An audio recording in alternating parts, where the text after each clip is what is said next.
Saudara, di ibu kota, di hari Lebaran stasiun Pasar Senen masih padat pemudik. PT KAI mencatat hari ini ada 18.825 pemudik yang berangkat dari stasiun Pasar Senen ke sejumlah tujuan favorit seperti kota Surabaya, Malang, Solo, Yogyakarta, Kutoarjo, Semarang, dan Purwokerto. Salah satu pemudik mengaku baru bisa berangkat mudik di hari raya karena kesulitan mendapat tiket keberangkatan sebelum hari raya. PT KAI mencatat tahun ini terjadi lonjakan jumlah pemudik sebanyak 8 hingga 10% dibanding tahun lalu. Sementara puncak arus balik di stasiun Pasar Senen diprediksi akan terjadi pada 15 April mendatang. Kini kita pantau suasana mudik Hari Raya Idul Fitri di Stasiun Pasar Senen, Jakarta. Sudah ada jurnalis Kompas TV Dian Silitonga di sana. Dian, di hari pertama Idul Fitri apakah masih banyak pemudik yang justru baru berangkat? Ya, masih cukup banyak Glenis pemudik yang baru berangkat di hari pertama Lebaran hari ini.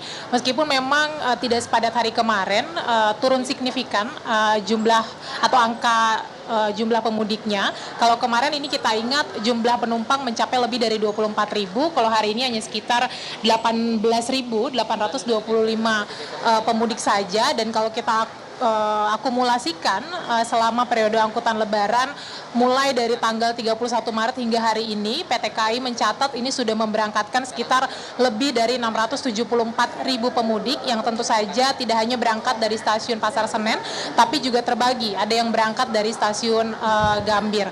Nah, betul kalau tadi saya ngobrol dengan beberapa calon pemudik, mereka mengaku baru bisa berangkat mudik di hari pertama Lebaran karena memang mereka tidak kebagian tiket keberangkatan sebelum hari raya. Dan tadi salah satu pemudik juga mengaku bahwa mudik kali ini agak berbeda karena mereka harus berjibaku, terutama dalam hal pembelian tiket.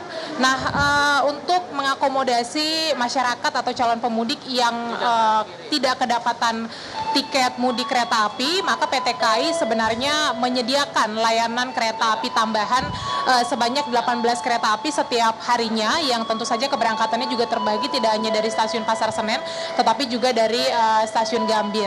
Nah, kemudian selama periode angkutan Lebaran, PT KAI juga masih terus membuka penjualan tiket baik secara online maupun juga secara go-show atau pembelian di tempat, meskipun kerap dikeluhkan sulit oleh calon penumpang atau calon pemudik. Glenis.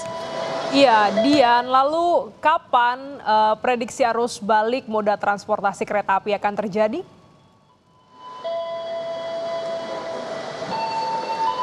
Ya, kalau di stasiun Pasar Senen ini arus balik akan mulai terjadi pada tanggal 12 April hingga 21 April mendatang. Tetapi untuk puncak arus balik ini diprediksi akan terjadi pada tanggal 15 April mendatang. Dengan jumlah penumpang yang sudah membeli tiket ini tercatat sebanyak lebih dari 44.000 penumpang. Angka ini berbeda tipis dengan angka penumpang pada puncak arus mudik yang lalu, Glenis, yang angkanya mencapai lebih dari 47.000 penumpang. Nah, tentu ini bisa menjadi catatan bagi para pemudik yang belum membeli tiket kepulangan ini supaya bisa membeli tiket kepulangan di luar dari tanggal puncak arus balik. Tentu saja untuk mengantisipasi supaya tidak terjadi penumpukan yang berlebih di area stasiun. Karena juga memang tiket pesawat pasca Lebaran atau di periode arus balik ini masih tersedia cukup banyak, sekitar 245.447 tiket atau tempat duduk yang tersedia. Nah, tidak hanya mencatat angka keberangkatan, tetapi PT KAI hari ini juga mencatat angka kedatangan, Glenis, khususnya di stasiun Pasar Senen ini per hari ini tercatat ada pemudik yang sudah kembali ke Jakarta melalui stasiun Pasar Senen sebanyak 5.718 penumpang. Jadi nampaknya memang pemudik sudah mulai ada yang kembali ke Jakarta mulai di hari pertama Lebaran hari ini. Glenis. Ya, terima kasih jurnalis Kompas TV Dian Silitonga langsung dari Stasiun Pasar Senen, Jakarta.